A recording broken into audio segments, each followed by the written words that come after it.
How do you get started in real estate with little or no money? That's a question I get all the time. The first thing to understand is that you absolutely can get started in real estate with no money, that you don't need money to start. It's true that real estate in general is very capital intensive, but there are definitely methods to start in real estate with no money. Don't let that hold you back. It's a mindset. Everybody thinks you need money to get started, and then they wait and wait and wait and they never do it. So get started today in real estate. In this video, I'm going to give you my top 3 ways to get started in real estate if you have little or no money. Now, you can always start doing deals if you have no money, but it's very difficult because you'll have to get owner financing. You might have to get another partner involved to lend money to you. There are definitely ways to get started doing deals with little or no money, but it can be difficult. So let me give you my top 3 ways to get into real estate with little or no money. The very first thing is become a real estate agent. If you're starting, I definitely recommend being a real estate agent. Long term, it's not going to build you wealth. Being a real estate agent basically is a job. It's a job.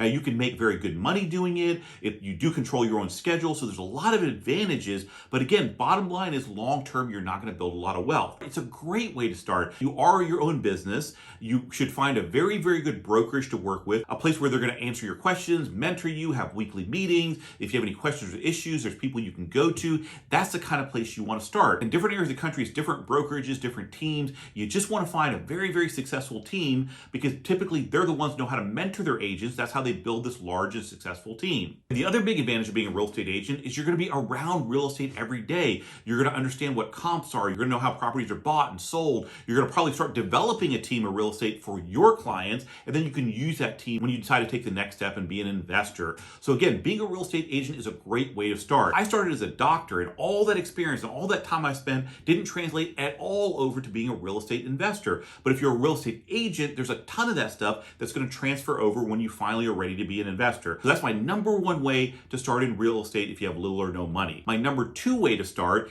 is to wholesale. Now, I think this is a really, really good way to start. And I have a 10-part series on my channel talking about how to wholesale. So go check out those videos right here on this channel. And of course, we have a great course that really, really goes into the details and will get you started and will prepare you to wholesale. Let me give you the quick idea here. Essentially, what you're doing is you're getting a property under contract. You're finding a property that makes sense for an investor. You're getting it under contract. So now you have a legally binding contract between you and that seller. You're taking that contract and you're assigning it to the next person, which is typically an investor, a rehab, or someone like myself. I still wholesale even to this day. I do it mostly on the buy end, but I also wholesale our deals as well. So this is something you can do when you start. It's something you do throughout your career. There's no such thing as where you have to start doing it, then you graduate to something else. You can do that if you choose, but you can also continue to do this forever. That's what wholesaling is. You're just assigning a contract. You're not closing on the property. You don't have to rehab the property. You don't need a real estate license. There's really nothing you need except just the will to go out and do this.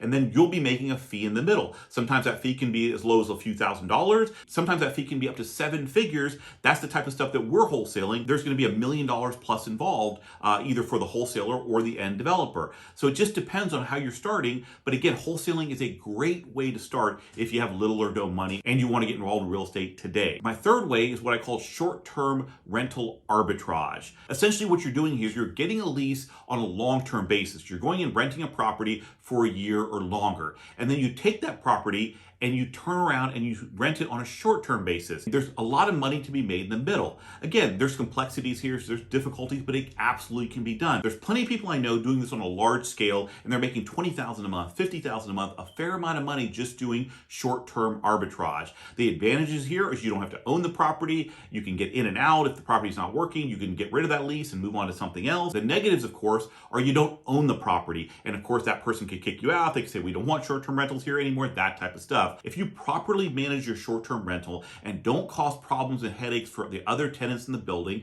of course they're going to want you there for the long term. You're a long-term renter that's paying your rent every month, and you're going to be there for a long time. Why wouldn't any landlord want you there? So again, that's a great way to get started with very little to no money in real estate. You can build your cash flow, you can build your capital, and then start doing deals if you want to, or just continue doing it indefinitely. Those are my top 3 ways. I get this question a lot, and we're going to have a lot of details on how to become a real estate agent. We have an entire course and series on that. My business partner runs the largest real estate company here in the DMV by far. They're number 11 in the country. They know what they're doing as far as real estate sales. And if you want to learn from the best, I'll refer you over to their program and you can learn how to be a really, really good real estate agent. If you want to learn wholesaling, that's something I can teach you. I'll put the link to my course below. We'll talk about all the details there. If you want to learn about short-term arbitrage, continue to follow this channel. We're going to talk a lot about it. There's a lot of information out there on the internet of how to do this. It's relatively new and a lot of people don't know about it, so it's a great time to get started with this. The overall short-term rental industry is definitely on the rise.